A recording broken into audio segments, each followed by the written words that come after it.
Este tema es muy importante. ¿Por qué? Porque generalmente a veces el paciente viene con flatulencia, viene con estreñimiento, a veces viene con diarrea, exceso de gases, etcétera, etcétera.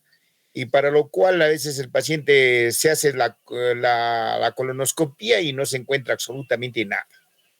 Es un colon normal, con buena peristaltis, pero indudablemente ya más que todo se comienza ya a diagnosticar como un síndrome de intestino irritable o colon irritable, que anteriormente se conocía.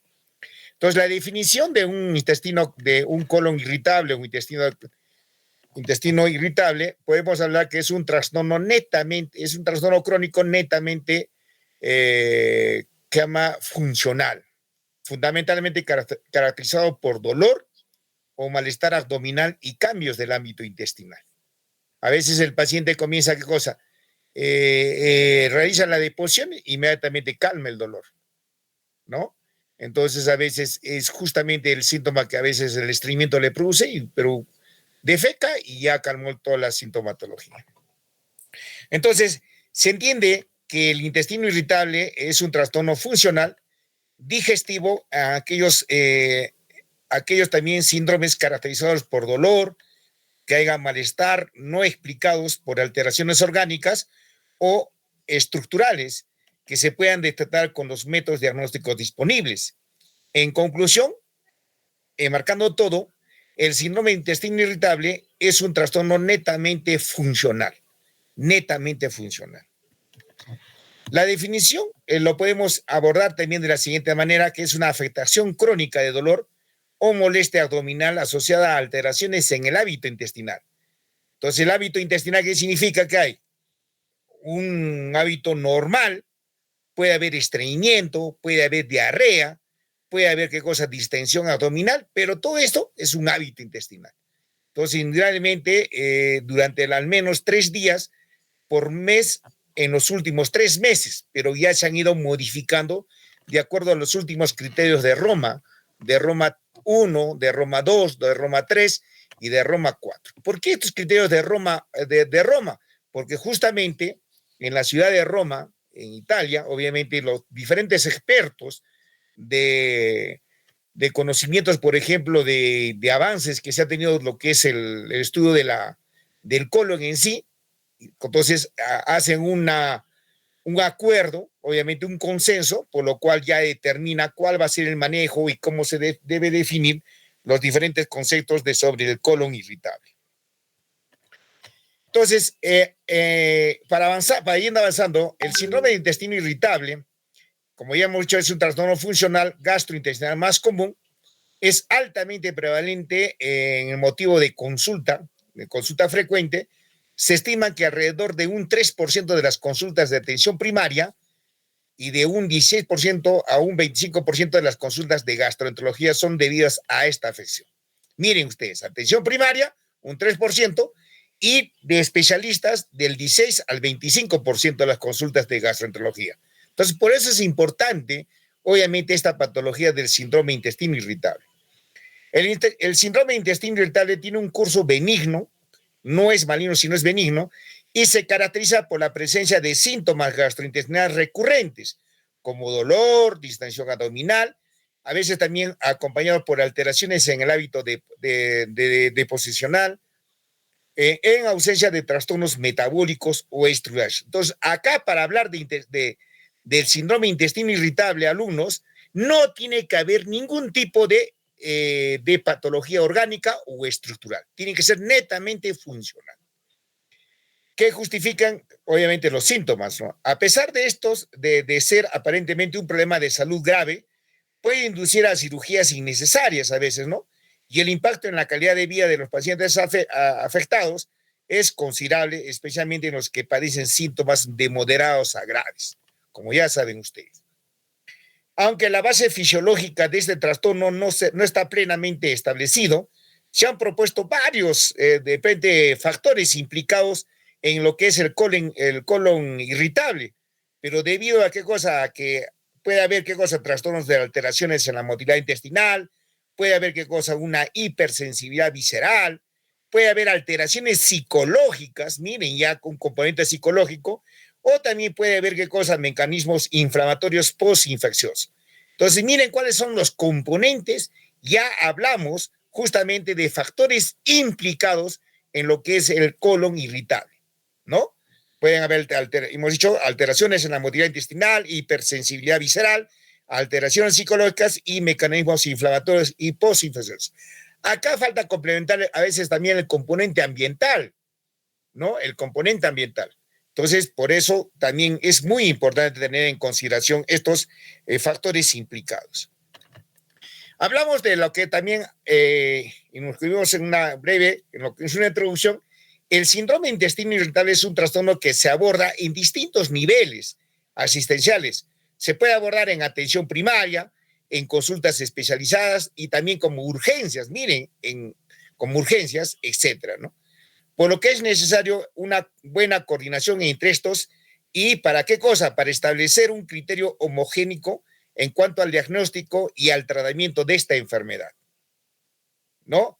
Acá vamos a ver que el trastorno gastro de lo que es el síndrome de colon irritable es un tratamiento multidisciplinario, pretende ser una herramienta para lo que es estandarizar el diagnóstico y el tratamiento del síndrome de intestino irritable, ya que aunque existen algunas, de repente, criterios sobre el síndrome de intestino irritable en otros países, más que todo en lo que es en nuestro medio, no se disponía de un consenso, ¿no? Acá lo que van a ver ustedes, generalmente para que tengan conocimiento en la parte de epidemiología, los trastornos funcionales digestivos generalmente constituyen el 40% de la consulta en gastroenterología y un 12% como médico general. Acá tenemos un estudio. Y generalmente a veces es más, se presenta más en mujeres, ¿no? De 2 a 3 con relación a los hombres, en uno, ¿no? En una relación de 2 a 3 con una relación en uno en los varones, ¿no? Generalmente en India es más frecuente en hombres, ¿no? Es al revés, ¿no? Es lo que tiene que ser, ¿no? Entonces, generalmente estas patologías se presentan alrededor de los 15 a 65 años de edad, una edad promedio entre 30 y 50 años. En México, la prevalencia, obviamente, es del 16 al 21%. Y solo generalmente el 50% de las personas acuden al médico. Miren, generalmente a veces gran cantidad de personas no acuden, pero casi acá, generalmente casi el 50% de las personas acuden al médico. Dentro de la etiología que nosotros tenemos, acá van a ver ustedes que el síndrome del intestino irritable justamente es multifactorial, ¿no? Entonces acá van a ver ustedes que se debe que a través de la dieta, a veces también de la parte de la hipersensibilidad visceral, puede haber un componente también genético, miren, pueden también haber a veces una alteración en la microbiota intestinal, en la personalidad, componente psicológico, como hemos hablado. Entonces, generalmente ya se puede estar ya determinando cuáles son los factores predisponentes a lo que es el colon irritable. Dentro de las manifestaciones clínicas, acá tenemos que tener siempre esta es pregunta de examen, los criterios de Manning, ¿no? Los criterios de Manning o Manning, que es lo mismo, pero generalmente ustedes tienen que tener en consideración esto, ¿no? Tengan presente, anoten estos criterios de Manning, ¿no? Entonces, en los criterios de Manning va a haber qué cosa, dolor que mejora con la evacuación, claro que sí, va a haber un aumento en la frecuencia de evacuaciones asociadas al dolor abdominal, mire, va a haber evacuaciones sueltas asociadas también al dolor, va a haber distensión abdominal, va a haber moco en las evacuaciones y va a haber sensación de la evacuación incompleta. Entonces, generalmente son los criterios de Manning que tienen que tener ustedes dentro de las manifestaciones clínicas, ¿ya? No se olviden, alumnos, pregunta de examen. En el diagnóstico que nosotros tenemos que prever más que todo en el síndrome de intestino irritable, puede haber criterios diagnósticos positivos y puede haber también criterios de exclusión de datos de alarma. Entonces, eso es lo que nos tienen que tener en consideración. El diagnóstico, acá, por ejemplo, vamos a ver los criterios de Roma 3, como anteriormente se daba estos criterios de Roma 3 para el diagnóstico del síndrome intestino irritable. Primero, había dolor o malestar abdominal recurrente durante por lo menos 3 días al mes y en los últimos 3 meses asociado, ¿qué cosa? A 2 o más de los siguientes criterios. Uno, hay mejoría de síntomas al evacuar el intestino, ¿no? Otro criterio, inicio asociado a un cambio de la frecuencia de las evacuaciones. Miren a ustedes el segundo criterio. Y el tercer criterio, se inicia, ¿qué cosa? Este cuadro asociado con un cambio en la forma de apariencia de las evacuaciones. Miren estos criterios que van siempre asociados a lo que es los criterios de Roma 3. Estos criterios deben cumplirse en los últimos 3 meses con síntomas que iniciaron al menos mayor de 6 meses previos al diagnóstico. Miren, ¿no? Entonces, eso es lo más importante, ¿no? Estos criterios deben cumplirse en los últimos 3 meses con síntomas que iniciarán al menos mayor de 6 meses previos al diagnóstico. Acá el cuadro clínico, de acuerdo al síndrome de Roma 3, se encuentra, ¿qué cosa? Los síntomas gastrointestinales, como son dolor abdominal crónico, hábitos intestinales alterados, puede haber diarrea, puede haber constipación o alternancia de estos. Miren ustedes, puede haber diarrea, ¿sí? Puede haber constipación o puede haber diarrea o constipación. Va a haber reflujo gastroesofágico, va a haber disfagia, puede haber saciedad temprana, puede haber dispepsia intermitente, puede haber náuseas, puede haber dolor precordial de origen no cardíaco, va a haber flatulencias y eructos. Ya miren ustedes cómo ya va implicando más el cuadro del síndrome intestino irritable. Van a ver también los síntomas extraintestinales durante el cuadro clínico. Pregunta de examen. Los síntomas extraintestinales como cuadro clínico. Puede haber depresión mayor, miren, un componente psicológico. Puede haber ansiedad. Puede haber desorden, ¿no? Desorden somatomorfo. Puede haber insomnio. Puede haber disfunción sexual y dispareunia. Puede haber dismenorrea. Miren, ya como ya va a estar ya de repente quizás teniendo un componente a nivel también en las mujeres, mire, una alteración. Puede haber incremento con la frecuencia urinaria, creo que sí, y puede haber una urgencia urinaria, puede haber síntomas de asma y también de cefalea primaria. Miren cómo es amplio el cuadro clínico del síndrome intestino irritable. Acá van a ver ustedes dentro de un trabajo que se ha hecho sobre cómo la identificación extradigestivos asociados al síndrome intestino irritable. Miren acá, como síntoma, ¿no? Había cefalea, dosargia, lumbalgia, fatiga, insomnio, disminución del líbido, dolores musculares, hiperemia, polaquiuria, tenesmo vesical, micturia, por el momento, vaciamiento incompleto de la vejiga, litosis, palpitaciones, vértigo, rigidez. Y miren ustedes el porcentaje en pacientes con síndrome intestino irritable, ¿no? Alrededor de cuántos presentaban justamente estos síntomas, ¿no? Entonces, miren cómo son los síntomas extradigestivos asociados al síndrome intestino irritable. Y es también pregunta de examen. Dentro del síndrome intestino irritable podemos hacer una subclasificación. Esto es lo que yo quiero que ustedes sepan. Un síndrome de intestino irritable asociado a la diarrea, un síndrome intestino irritable asociado a constipación, un síndrome intestino irritable asociado a una asociación mixta, y obviamente acá también van a ver ustedes un síndrome de intestino irritable indudablemente asociado también a lo que es la parte de la sintomatología urinaria. Miren acá. En la subclasificación del síndrome intestino asociado a lo que es diarrea, puede haber deposiciones disminuidas de consistencia en mayor del 25% del tiempo y deposiciones duras en menos del 25% del tiempo, hasta un tercio de los casos, más frecuente en hombres. Miren.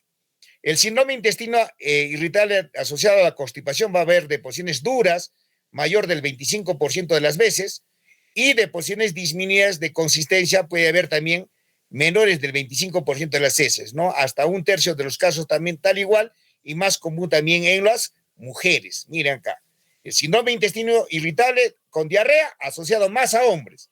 El síndrome intestino irritable asociado a constipación o estreñimiento, más en mujeres. Y obviamente el síndrome de intestino irritable, mixto, que puede haber diarrea, puede haber constipación, generalmente son de posiciones duras y blandas, mayor del 25% de las veces, y un tercio de la mitad de los casos también, ¿no? Obviamente acá ya puede haber en el último cuadro, puede haber anormalidades de la consistencia de las evacuaciones insuficientes para cumplir con los criterios de diarrea, estreñimiento o mixto, ¿no? Como lo ven ustedes. Y acá van a ver ustedes qué es lo que ya deben manejar ustedes sobre la escala de Bristol. Siempre van a hablar la escala de Bristol. Y la escala de Bristol me va a clasificar justamente los tipos de obviamente, la consistencia de las deposiciones. Por ejemplo, tipo 1, tipo 2, tipo 3, tipo 4, tipo 5, tipo 6 y tipo 7. Entonces van a ver ustedes acá, el tipo 1, miren ustedes, son trozos, ¿no? Duros, separados como nueces, ¿me entiendes? Así como dicen las deposiciones como el gato. Entonces son deposiciones duras, ¿no? Son de tipo 1. De tipo 2, obviamente ya con forma de salchicha, pero grumosas. Miren, el tipo 2. De tipo 3, ya vean ustedes con la forma de también una salchicha, pero con grietas, ya más semisueltas. ¿Ya? Y el tipo 4 con formas de salchichas, como serpiente, puede ser una serpiente lisa o suave, ¿no? Mira, ya la consistencia ya comienza a disminuir, mira, por ejemplo. Y obviamente el tipo 5 ya son, obviamente, como heces de bolas suaves, con bordes definidos, miren ustedes acá, y en el tipo 6, o ya ves, por ejemplo, ya son trozos suaves, con bordes desiguales, y el tipo 7, obviamente, ya va a ser acuosa, sin trozos sólidos, totalmente líquidas, ¿no? Entonces, por eso vamos a ver que siempre estas de tipo 1, tipo 2, tipo 3, ya son asociadas directamente al síndrome de intestino irritable con constipación. Y a veces nosotros, por ejemplo, más que todo el tipo 6 y el tipo 7, generalmente van a estar asociadas en síndrome de intestino irritable con diarrea. Entonces, me están viendo, ¿no es cierto? Entonces, eso es lo que nosotros queremos que ustedes sepan en lo que es la escala de Bristol. Entonces, siempre pregunta de examen. El síndrome de intestino irritable con constipación frecuentemente son de tipo 1 y tipo 2. Marca lo verdadero, correcto. Lo verdadero es verdadero, ¿no? Y los de tipo 6 y tipo 7 son síndrome de intestino irritable asociados a diarrea. Entonces son verdaderos. Entonces, están escuchando al uno, ¿no es cierto? Sí, doctor. Ya, que es hermoso hablar sobre lo que es también este tema de síndrome de intestino irritable. El diagnóstico, continuamos, por ejemplo, en cuáles son los datos de alarma que no son complicables no son compatibles con síndrome de intestino irritable. No son pérdida de peso involuntaria mayor de 10% en menos de 6 meses, hemorragia del aparato digestivo a cualquier nivel, generalmente no es compatible con síndrome de intestino irritable, ¿no? Síntomas gastrointestinales de recién inicio o en mayores de 50 años, también son datos de alarma que no son compatibles con síndrome de intestino irritable, síntomas nocturnos, miren, síndrome anémico, historia familiar de cáncer familiar y fiebre. Hemos dicho nosotros que netamente el síndrome de intestino irritable no tiene que haber ningún tipo de componente orgánico ni estructural. Entonces, obviamente, el síndrome de intestino irritable solamente es netamente funcional, alumnos. ¿Cómo hacer el diagnóstico diferencial del síndrome de intestino irritable? Acá podemos hablar muchos, ¿no? Puede haber infecciones gastrointestinales, por ejemplo, compatible con Yarria, entamoeba histolítica, Yersinia, Yersinia. Puede haber también una infección por estrongiloidiasis. Entonces, también que va a ser compatibles con este cuadro. Enfermedad diverticular, miren, intolerancia a la lactosa. Puede haber también con un diagnóstico de enfermedad inflamatoria intestinal como CUS y Crohn, que hemos dicho ayer, una sobrepoblación bacteriana, colitis microscópica, carcinoma colon rectal, trastornos endocrinos, ¿no? Hipotiroidismo, hipertiroidismo, diabetes mellitus. Puede haber un sprue celíaco, ¿no? Generalmente en México su prevalencia es de menos de 1%, o presentando otros síndromes de mala absorción, por ejemplo, la insuficiencia pancreática. Puede haber, ¿qué cosa? Un spread tropical también, ¿no? Compartir un diagnóstico diferencial. O también se puede haber un diagnóstico diferencial con aquellos cuadros medicamentosos que causan estreñimiento, por ejemplo, los anticolinérgicos, medicamentos que causan diarrea, por ejemplo, los laxantes, antiácidos, que contienen magnesio, ¿no? Obviamente, ¿no? Todavía se nos pueden confundir con cuadros de síndrome intestino irritable, pero para eso tenemos que hacer nosotros una buena historia clínica y un buen diagnóstico, ¿no? Puede también ser un cuadro compatible con una endometriosis o enfermedad inflamatoria pélvica, también que es compatible, obviamente, con el síndrome intestino irritable. Acá van a ver ustedes justamente desde el punto de vista farmacológico, predominio de dolor cuando haya distensión abdominal, ¿no? Puede haber antiespasmódicos, ¿no? Calcio antagonista que nosotros podemos utilizar acá, bromuro de pinarevio, tenemos bromuro de otilonio, ¿no? Antagonistas opioides, podemos utilizar todo esto para mejorar el cuadro, ¿no? Hay agentes también surfactantes como la dimeticona, simeticona, antidepresivos triciclos, lo usamos también para mejorar de repente quizás la sintomatología del síndrome intestino irritable, con obviamente con los diferentes, domperidona, por ejemplo, aloperidol también podemos utilizar, y antibióticos también como la rifaximina, que generalmente se está basando bastante en el tratamiento del síndrome intestino irritable. Entonces, la rifaximina, que está yendo muy bien. Acá también ya inicia un cuadro, obviamente, de tipo farmacológico para mejorar la sintomatología del síndrome intestino irritable, que es justamente el uso de los probióticos, prebióticos y probióticos. Generalmente están yendo muy bien en lo que es el síndrome intestino irritable, y obviamente también mejora bastante lo que es en los cuadros de estreñimiento el uso bastante de la fibra. Entonces, eso es lo que tienen que utilizar. ¿Ya? No se olviden, alumnos. Entonces, todo esto es manejo multifactorial o que participan justamente para ver la sintomatología de mejora para el síndrome intestino irritable. Y acá van a ver que ustedes, es lo último, que ustedes deben conocer lo que es los criterios de Roma 4 para el diagnóstico del síndrome de intestino irritable, con predominio también de estreñimiento, ¿no? Va a haber dolor abdominal recurrente con media, al menos un día a la semana en los últimos 3 meses, relacionado con 2 o más de los siguientes criterios. Y eso es lo que tienen que saber, aprender solo de memoria, ¿no? Uno, se relaciona con la defecación, claro que sí, se asocia a un cambio en la frecuencia de las deposiciones, se asocia a un cambio en la forma de apariencia de las deposiciones, y generalmente el síndrome de intestino irritable con predominio de estreñimiento, más de un 25% de las deposiciones con heces de tipo 1 o tipo 2 de Bristol, como hemos dicho, y menos del 25% con heces de tipo 6 o de tipo 7, también de la clasificación de Bristol. En el paciente refiere que sus deposiciones son alteradas, que son habitualmente con estreñimiento, ¿no? Ahora, el hábito intestinal predominante se basa en la forma de las heces, ¿no? Y también en los días con los menos una deposición alterada. Generalmente el predominio del estreñimiento solo puede ser establecido con seguridad cuando el paciente es evacuado, ¿no? Es evaluado sin tomar medicación para tratar alguna alteración del hábito intestinal.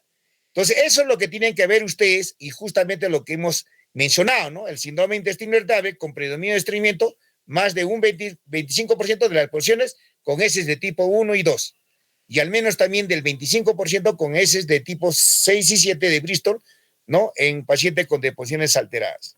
Entonces, son los criterios que tienen que saber ustedes para el diagnóstico del síndrome intestino irritable con predominio de estreñimiento. Estos criterios deben cumplirse al menos durante los últimos 3 meses, y los síntomas deben haberse también iniciado como mínimo 6 meses antes del diagnóstico, tal igual como los de Roma 3, y solamente se han ampliado más en el Roma 4. Y en esa tabla del 2, obviamente hablamos también de criterios de Roma 4 para el diagnóstico de estreñimiento funcional, que ustedes tienen que saber. Obviamente, ¿no? 1, presencia de 2 o más de los síntomas, de los de los siguientes criterios, ¿no? Esfuerzo excesivo, al menos en el 25% de las deposiciones. Las heces duras, al menos el 25% de las deposiciones tipo 1 y tipo 2, Bristol. Va a haber sensación de la evacuación incompleta, al menos el 25% de las deposiciones. Va a haber sensación de obstrucción o bloqueo anorrectal, al menos el 25% de las deposiciones. Puede haber maniobras manuales para facilitar la defecación, al menos el 25% también de las deposiciones, y por lo menos de 3 deposiciones espontáneas completas a la semana. Y otros criterios, obviamente, de tipo 2 que tenemos que tener presente: la presencia de heces líquidas es rara sin el uso de laxantes, claro que sí, y no deben existir, el último criterio, el 3, obviamente no debe existir criterios susceptibles para el diagnóstico de síndrome de intestino irritable. Entonces, todos estos criterios también deben cumplirse al menos durante los últimos 3 meses, y los síntomas deben haberse iniciado como mínimo 6 meses antes del diagnóstico. Entonces, por eso ustedes, que queremos que ustedes sepan dominar, obviamente, estos criterios, más que todo de los criterios de Roma 4. Y obviamente este es acá un flujograma que ustedes lo van a revisar, es el diagnóstico basado en los síntomas de criterio de Roma 4, dolor abdominal recurrente, menos de un día de la semana, obviamente puede haber acompañado de signos de alarma, ¿no? Cuando hay signos de alarma, obviamente hay que realizar unos estudios específicos. Cuando no hay, obviamente toma solamente de fármacos que pueden causar estreñimiento, ¿no? Y obviamente todo esto nos va a llevar a qué cosa, una clasificación en los subtipos del síndrome de intestino irritable con estreñimiento o estreñimiento funcional. Entonces, si nosotros identificamos que generalmente es una alteración, obviamente, de tipo funcional, obviamente vamos a indicar un tratamiento adecuado y correcto. Entonces, para eso lo que nosotros queremos, de que ustedes lo revisen bien, justamente estos criterios, y más que todo en el diagnóstico basado en los síntomas del criterio de Roma 4. Continuando lo que es tratamiento farmacológico, por ejemplo, cuando hay predominio de estreñimiento, utilizamos los cinéticos, cuando hay predominio de diarrea, los antidiarreicos, ¿no? Miren acá, entre los antidiarreicos que utilizamos en la diarrea para los síndrome de intestino irritable, utilizamos la loperamida, utilizamos la colestirolamina, utilizamos la rifaximina también, igualito también como hemos dicho nosotros. Entonces, generalmente la rifaximina utilizamos a dosis de 200 cada 8 horas, es decir, 600, o podemos utilizar 400 miligramos cada 8 horas por 10 días, ¿no? La rifaximina. Y eso generalmente lo utilizamos de acuerdo a la evolución del cuadro que puede presentar el paciente. Y obviamente en el predominio de estreñimiento, justamente lo que podemos utilizar, ya o solamente procinéticos, tanto pues podemos utilizar lactobacilos, etcétera, ¿no? Que posteriormente, que eso no involucra a ustedes, pero que tengan mucha referencia que utilizar cuando el paciente está acusado con un cuadro de síndrome intestino irritable con estreñimiento, ¿no? Y también cuando está predominado con diarrea. Como es de tipo funcional, como este tipo funcional, generalmente si es tipo funcional, ¿va a haber infección o no va a haber infección? No va a haber infección porque es netamente funcional. Por eso no va a ir bien, por ejemplo, en los de síndrome intestino irritable con diarrea, siempre el uso de la loperamida, ¿no? De la loperamida, que es un antidiarreico.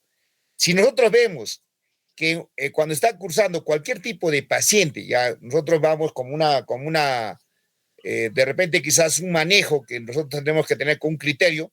Cuando un paciente está presentando diarrea, y le hacemos un examen directo de heces o un parasitológico seriado de heces, va a salir que no hay ningún tipo de infección, no va a haber alteración de repente quizás de la flora, etcétera. Entonces, en esos casos, cuando no encontramos ningún tipo de agente etiológico que sea directamente el agente infeccioso, utilizamos la loperamida. Y nos va a ir bien, ¿no? Utilizamos cada 8 horas, o también podemos utilizar una tableta después de cada deposición de diarrea. Pero si nosotros vemos que el paciente presenta diarrea, y le realizamos su examen directo de heces, o le realizamos también su examen parasitológico seriado de heces, me va a salir que de repente quizá hay presencia de giardiasis, amibiasis, infección por ejemplo, por Escherichia coli, etcétera. Entonces van a ver ustedes de que en esos casos, como es de tipo infeccioso, no se utiliza la loperamida. ¿Me están escuchando el uno, ¿no es cierto? Sí, doctor. Entonces, me están escuchando. En esos casos, cuando hay infección, ¿no? En las deposiciones, obviamente en la diarrea, no se utiliza loperamida. Pero cuando yo descarto que no hay infección, puedo utilizar la loperamida y van a ver que es exitoso el uso de la loperamida. Y el tratamiento no farmacológico, obviamente, como es el tratamiento es netamente funcional, obviamente nosotros realizamos un tratamiento nutricional del síndrome de intestino irritable, incluyendo diversas estrategias que lo mostró su utilidad, tales como alimentos bajos en hidratos de carbono, más que todo de cadena corta. Y acá van a ver ustedes ya los diferentes esquemas del FODMAP que ustedes van a llevar en el curso o han llevado en el curso de nutrición. Son obviamente alimentos fermentables, oligosacáridos, disacáridos, monosacáridos, ¿no? Y algunos polioles. Entonces son los FODMAPs, ¿no? Son sistemas, son ya establecidos para lo que es la nutrición en pacientes con síndrome de intestino irritable. Obviamente también si el paciente presenta cuadros de constipación, obviamente nosotros tenemos que darle bastante fibra, restricción de alimentos, obviamente café, alcohol y grasa, y obviamente dar probióticos. Es pregunta de examen, es lo último que está trabajándose en lo que es el síndrome de intestino irritable. Y acá van a ver ustedes el cuadro base de la fisiopatología para la presentación de síntomas del síndrome de intestino irritable por el FODMAP, ¿no? Oligosacáridos, disacáridos, monosacáridos y polioles, ¿no? Fermentables, ¿no? La lactosa, los fructanos, los polilioles, obviamente los polilioles están representados generalmente por las peras, ¿no? Exceso de la fructosa, obviamente también algunos carbohidratos o monosacáridos, ¿no? Y obviamente todo lo que es la causa, ¿no? La distensión luminal, ¿no? La flatulencia excesiva, dolor abdominal, inflamación abdominal, motilidad intestinal alterada, etcétera. Obviamente debido a la fermentación rápida por las bacterias del colon, va incrementando obviamente la producción de gas, de CO2 y de metano, ¿no? Va a haber también una elevada carga osmótica que conduce generalmente a un incremento en la entrada de agua a la luz intestinal. Entonces, todos estos factores van a condicionar obviamente la modificación obviamente de la dieta, ¿no? Y esta es una guía de referencia rápida del síndrome de intestino irritable, obviamente, ¿no? Criterios diagnósticos y subtipos, ¿no? Son criterios en la actualidad. El síndrome de intestino irritable queda definido por los criterios diagnósticos de Roma 2, y ahora sí, de Roma 4. Y los criterios diagnósticos de Roma 2 establecen los subtipos de síndrome irritable con predominio de estreñimiento, síndrome con predominio de diarrea o síndrome de intestino alternante, claro, son.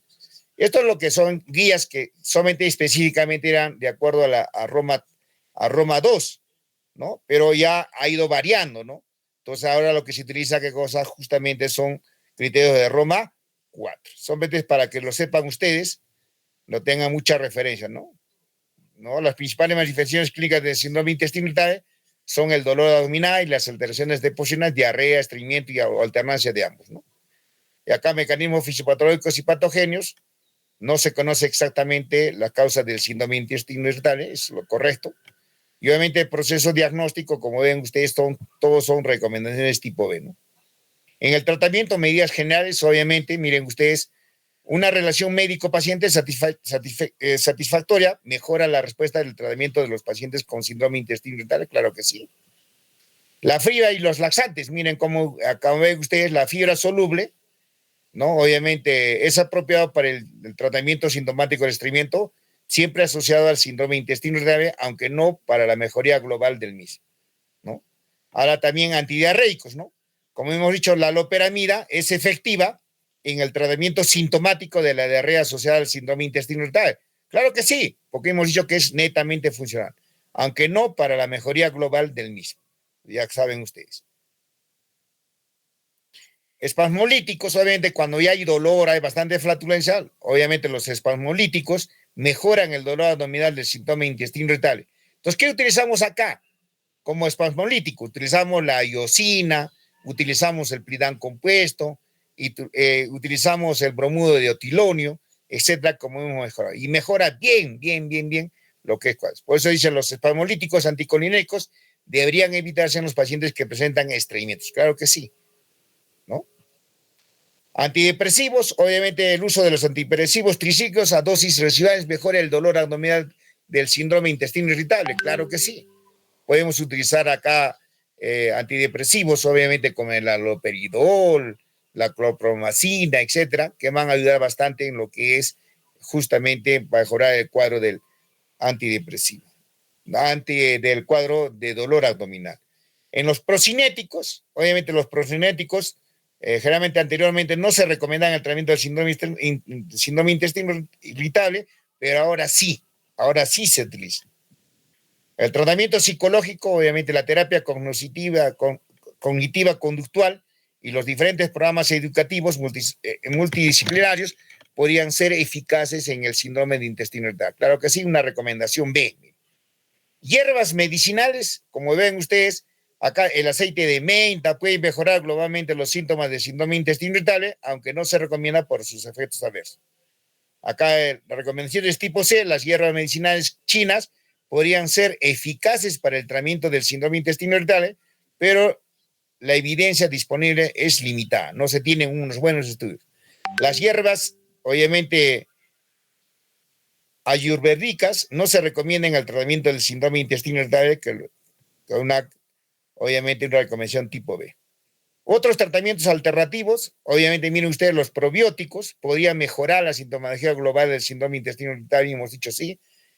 La acupuntura, el yoga, la reflexología podal, el aloe vera no se recomiendan en el tratamiento del síndrome intestino irritable. Ya tienen como una recomendación tipo C. Obviamente estos son los criterios que se tenían anteriormente. Ya eso es lo que ya viene en el síndrome, por ejemplo, los criterios de Manning que hemos hablado. Miren cómo ha ido avanzando los criterios de Roma 1, de Roma 2 y de Roma 3. Ahora ya se tiene de Roma 4, ¿no? Y estos obviamente la distribución de los subtipos de síndrome intestinal según los distintos criterios, ¿no? Criterios diagnósticos de Manning, miren ustedes, mayor de 2 criterios, Manning mayor de 3 criterios, a los criterios de Roma 1, de Roma 2 que anteriormente se tenían, ¿no? Y eso sería todo con respecto al síndrome de intestino irritable. Entonces van a ver ustedes que generalmente el único medicamento que se utiliza, por ejemplo, como antibiótico, generalmente es el uso de la rifaximina. Entonces la rifaximina generalmente nos disminuye, obviamente, la cantidad de las bacterias. ¿Me entiende? Entonces, por eso es muy importante el uso. Entonces, no se usa, en el síndrome de intestino irritable, no usamos ningún tipo de antibiótico. No se utiliza antibiótico. ¿Por qué? Porque es netamente un trastorno funcional.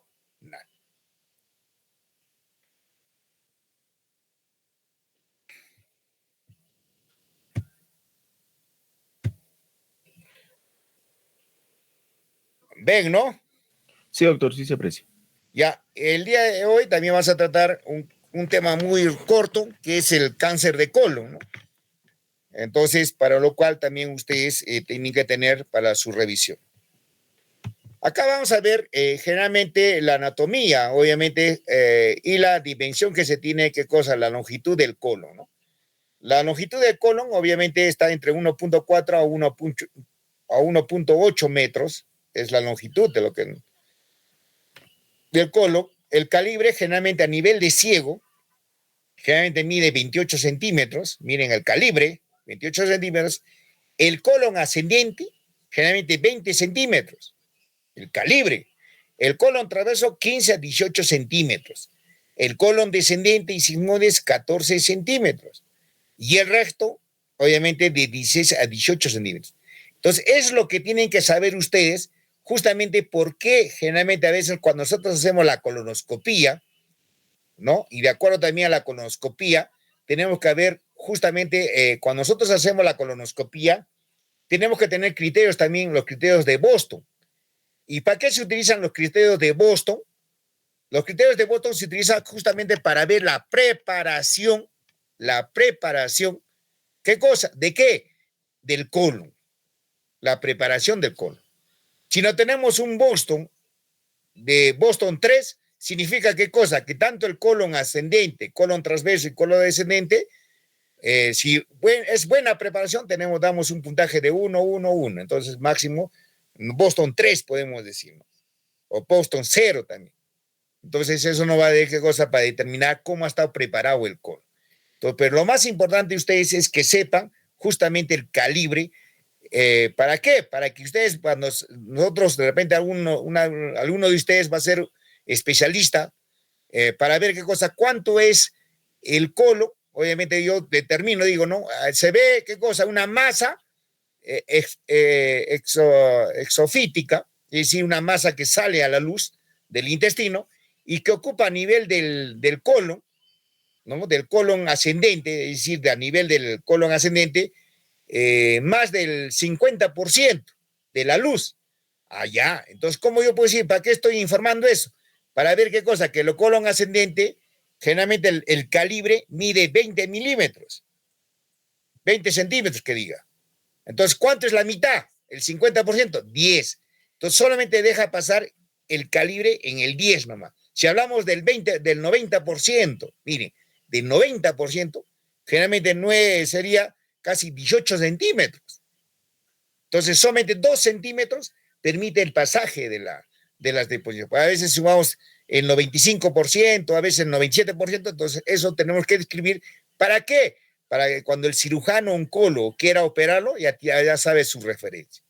Por eso es importante hacer qué cosa. Justamente es una descripción de la anatomía. Y la constitución anatómica, obviamente, del colon tiene una mucosa, una submucosa, una muscular, obviamente, ¿no? Y una serosa, ¿no? Acá puede dejar la muscular es una circular interna, una longitudinal externa, obviamente la serosa. Son las diferentes capas que van a formar el colon, ¿ya? El colon. Aquí está la estructura del colon, ¿no?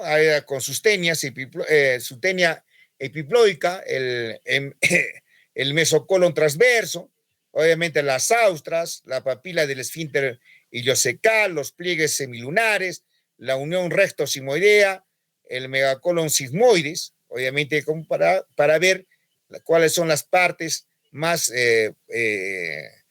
predominantes en la estructura del colon, ¿no? Que tienen que saber ustedes. Y acá la anatomía también que tienen que saber, obviamente, la irrigación arterial, la irrigación venosa y la irrigación linfática, que generalmente, miren, la irrigación arterial generalmente es una rama de la mesentérica superior que irriga el ciego, el colon ascendente y el colon transverso, y la arteria mesentérica inferior, obviamente con la que irriga el colon descendente, colon sigmoides, el resto superior también.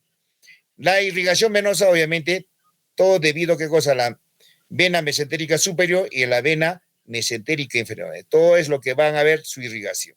Y la irrigación linfática a nivel del colon generalmente es debido a los ganglios epicólicos, superficie de la pared, ganglios paracólicos, borde interno, y los ganglios intermedios alrededor de las arterias. Entonces, todo esto, ¿qué cosa es la irrigación más que todo del colon?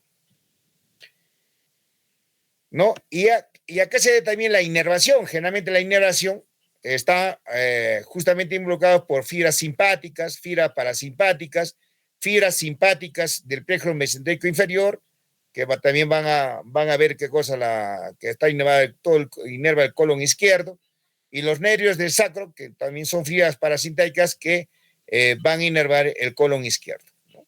Entonces, con sus 6 segmentos torácicos y 3 segmentos lumbares, obviamente con sus características que van a tener, obviamente, la inervación del colon. La epidemiología, obviamente, se ve que ya generalmente está ya avanzando, es más frecuente, obviamente, la presencia del cáncer de colon, ¿no? El cáncer de colon es la tercera causa de muerte en los Estados Unidos por cáncer. Generalmente en las mujeres ocupa el tercer lugar, luego del cáncer de pulmón y del seno, ¿no? Y en los hombres es el tercer lugar, luego del cáncer pulmonar y de la próstata, ¿no? Generalmente la incidencia y la mortalidad son similares en ambos sexos, claro que sí. El riesgo generalmente aumenta con la edad, más del 90% de los casos nuevos se diagnostican en pacientes mayores de 50 años. Generalmente el 95% generalmente tiene una lesión precursora, que generalmente el inicio siempre es un pólipo. Siempre el inicio es un pólipo. Por eso cuando siempre les digo a ustedes, el diagnóstico, obviamente revisen artículos del cáncer de colon asociado a pólipos serratos. A pólipos serratos. Entonces acá van a ver ustedes la incidencia, ¿no? A mayor tamaño del pólipo, mayor riesgo de cáncer de colon. ¿Ya? Mayor riesgo de cáncer de colon.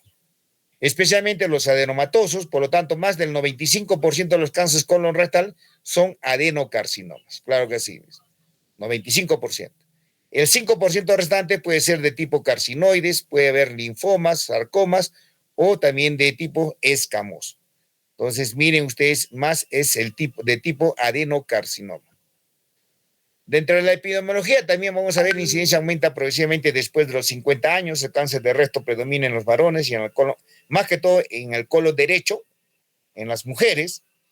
Acá van a ver ustedes que generalmente el que causa mayor anemia es aquel cáncer que se ubica en el colon derecho, ¿no? En el colon derecho. Y también me causa mayor obstrucción a aquellos donde el cáncer se ubica en el colon izquierdo. Entonces, eso es pregunta de examen.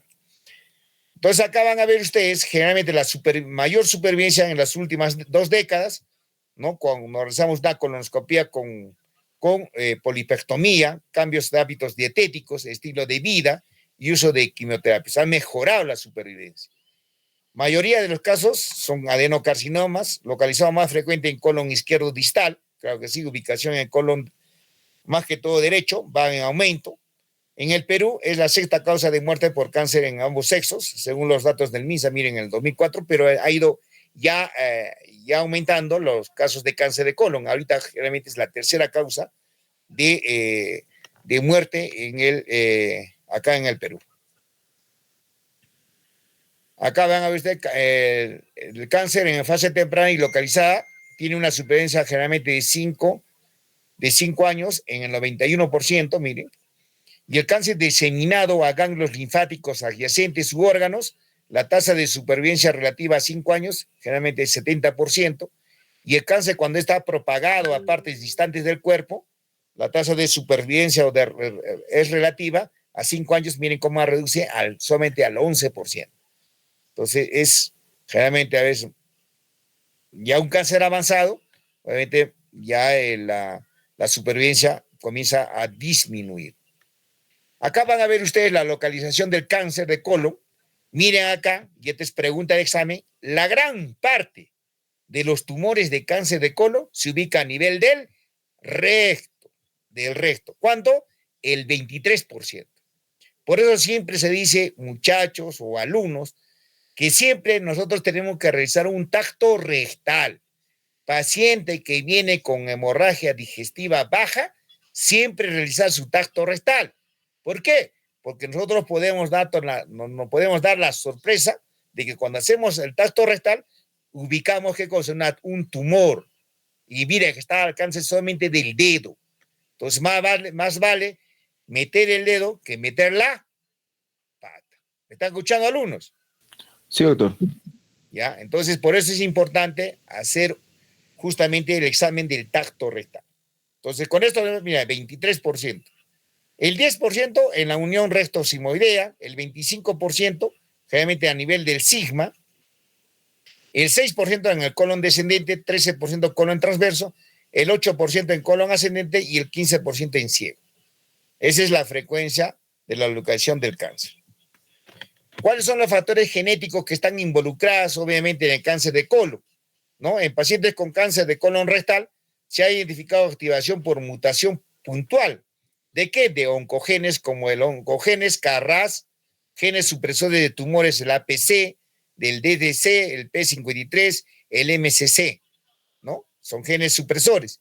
Y hay genes reparadores que también son afectados, como el de ADN, acá ven ustedes el HMLH1, el HMSH2, ¿no? Y todo lo que es, ¿no? HPMS1, HPMS2, HMS3, HMS4, ¿no?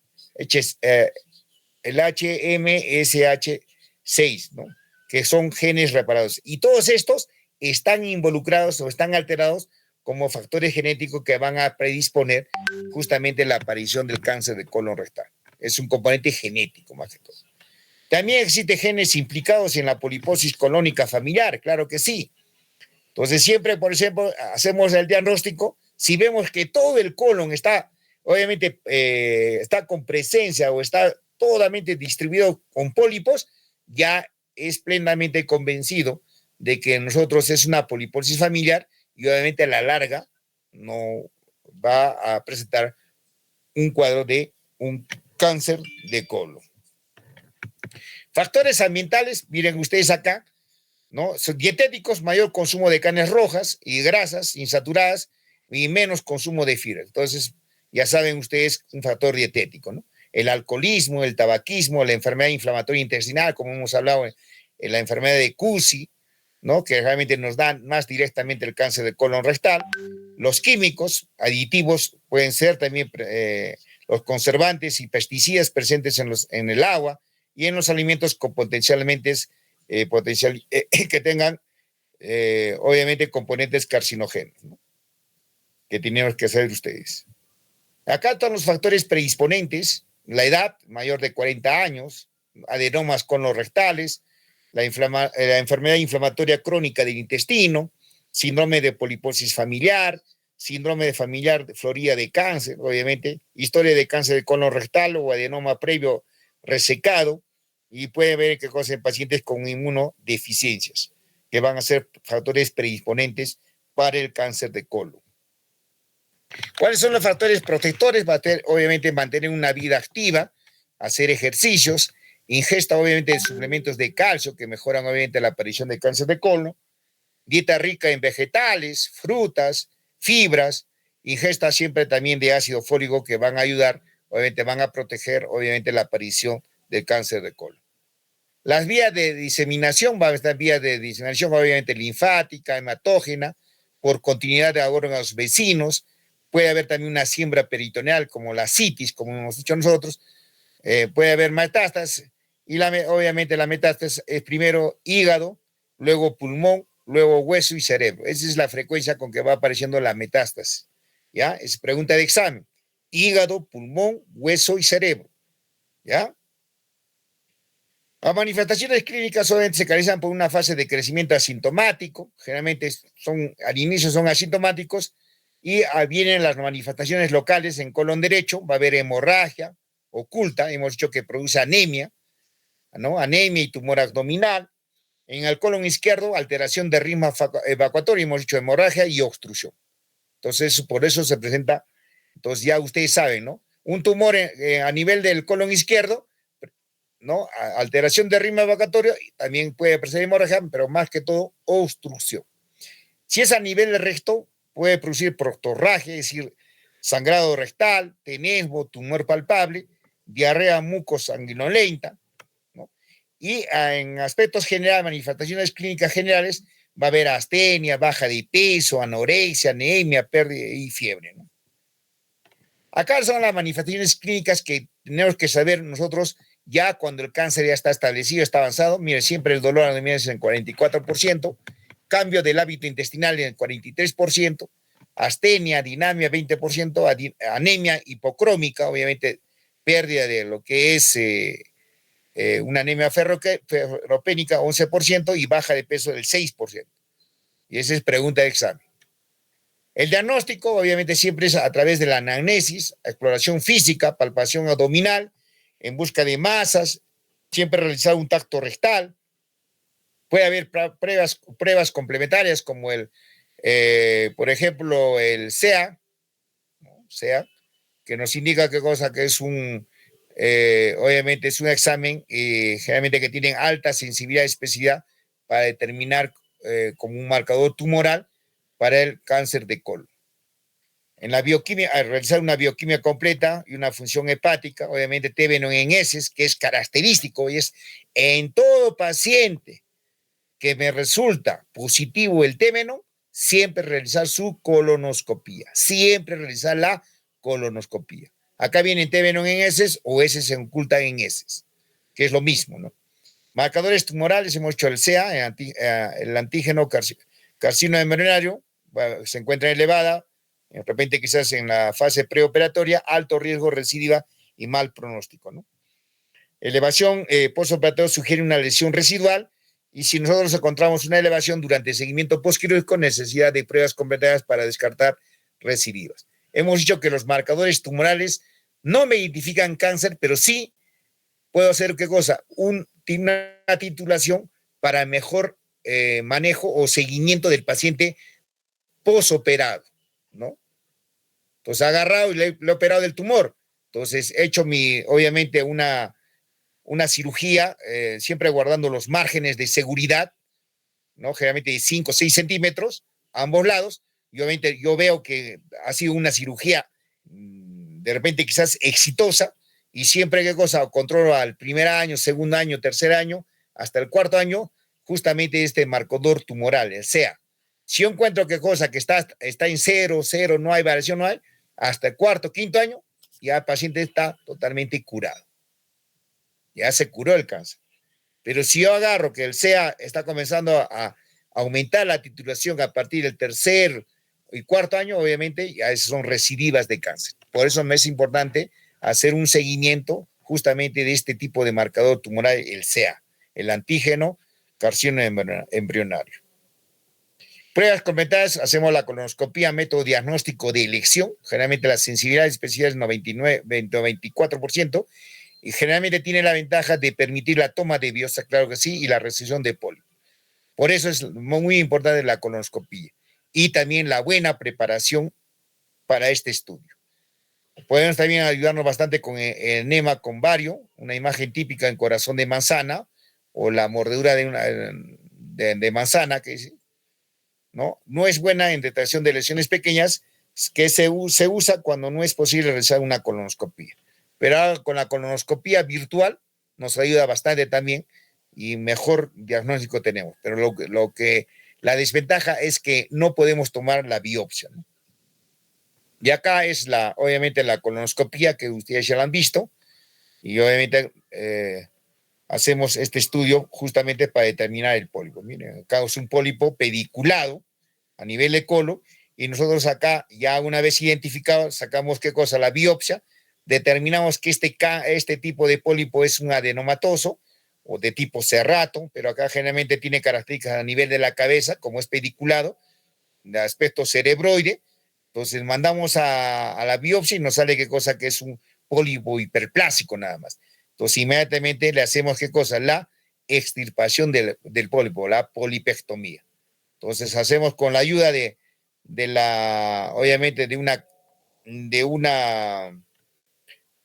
obviamente de una asa de polipectomía, se llama asa de polipectomía, cómo amarramos y comenzamos a quemar esto. Y sobre la base, nosotros obviamente inyectamos, obviamente con inyectoterapia, suero fisiológico con adrenalina, tal igual como una úlcera. ¿Para qué? Para que cuando nosotros hacemos la polipectomía no sangre, ¿no? Entonces ya nosotros prevemos esto.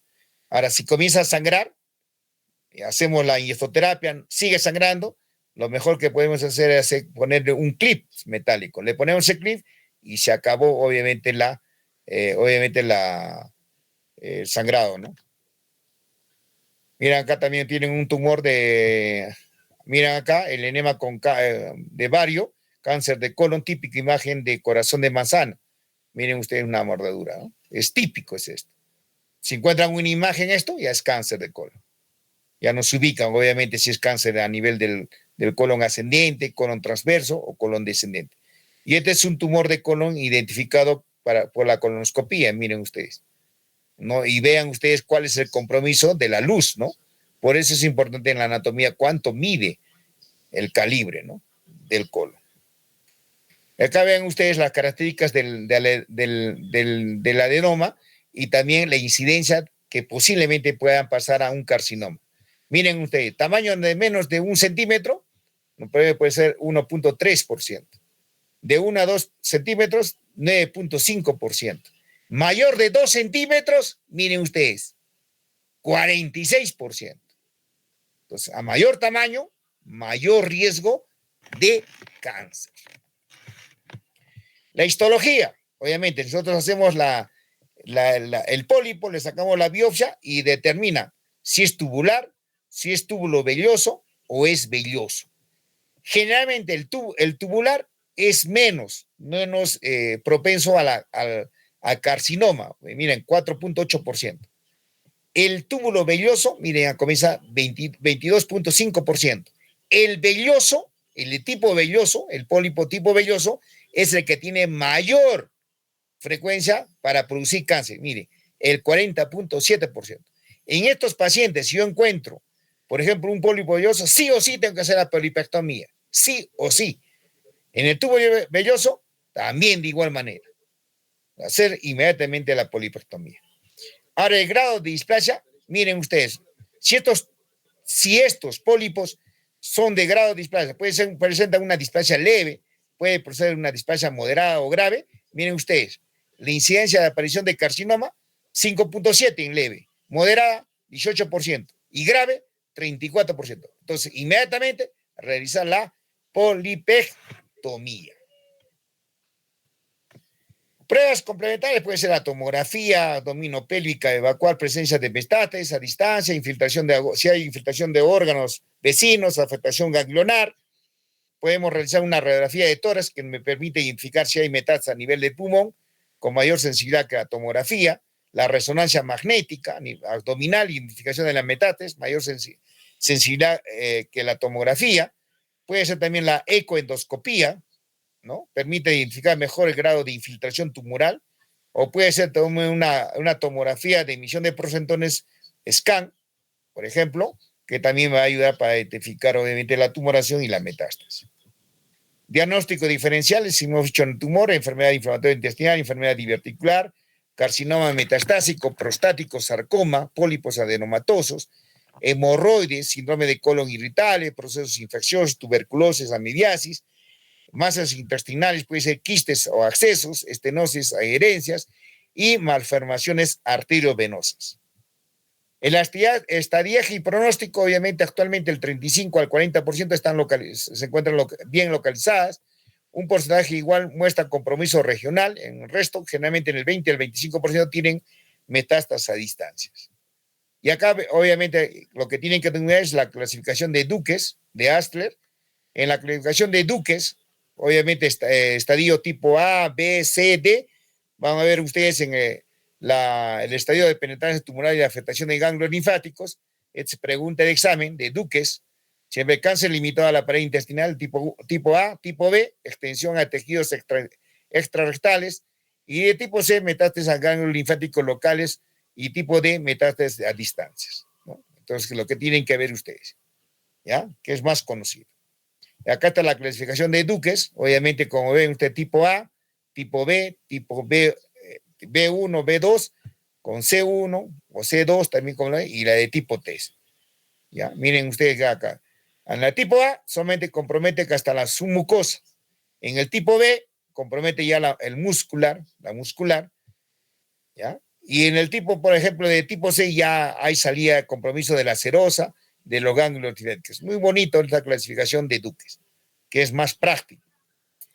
Por eso el estiaje y pronóstico es el principal factor de pronóstico que va a determinar el estadio de la enfermedad en el momento del diagnóstico, que también va a determinar otros factores pronósticos, el número de ganglios linfáticos afectados, presencia de micrometástasis en ganglios, que el CA preoperatorio se encuentre elevado, presencia de tumoración o obstrucción, tumores pobremente diferenciados, infiltración vascular. Miren ustedes la supervivencia a los 5 años en estadio 1, generalmente el 90%, estadio 2 del 70 al 80%, estadio 3, 70 al 40%, y estadio 4, obviamente, un 10% de supervivencia a los 10 años. Y esta es la estadiaje de acuerdo a la clasificación TNM, ¿no? Por ejemplo, estadio 0, in situ, estadio 1, T1 con T2, obviamente estadio 2A, 2B, ya con un T3 a 4, obviamente estadio obviamente 3A, 3B, 3C, obviamente ya hay compromiso de ganglios regionales más metástasis. Estadio 4 ya hay metástasis a distancia, ¿no? Entonces ya es lo que tienen que saber ustedes. El pronóstico sin recurrencia en 5 años se considera curada la enfermedad, hemos dicho, a los 5 años, sin recurrencia a los 5 años, pero en estadio de 1 a 3 potencialmente curables, en estadio 4 no se considera curable. Supervivencia a 5 años, estadio 1, 2, 3, tal igual, 90%, como ya hemos mencionado, ¿no? Que tienen que saber ustedes. Acá también, obviamente, cómo se disemina el cáncer a otros órganos, ¿no? Y cómo es el compromiso que se tiene, ¿no? Y el tratamiento quirúrgico generalmente es puede ser la extirpación total del tumor. Podemos realizar en el segmento, miren ustedes, aquí está el tumor. Obviamente hacemos qué cosa, justamente el segmento afectado, ¿no? El epiplon a nivel también. Y obviamente cuando hay compromiso de ganglios también hay que sacar, miren, hacemos una hemicolectomía izquierda, derecha, etcétera, ¿no? Justamente guardando los márgenes para que no haya recidivas en el tratamiento quirúrgico. Acá ven todos los tipos, cómo se hace. Obviamente acá es miren ustedes, cáncer en el ángulo esplénico, una resección del colon, todo el colon, parte del transverso y también del descendente, del colon izquierdo. Obviamente miren acá un cáncer de sigmoides, una resección de todo el sigmoides, ¿no? Miren acá. Y acá, por ejemplo, a nivel del colon descendente, hacemos una resección, una hemicolectomía izquierda, ¿no? Entonces son las diferentes tipos de resección quirúrgica que se hacen, ¿no?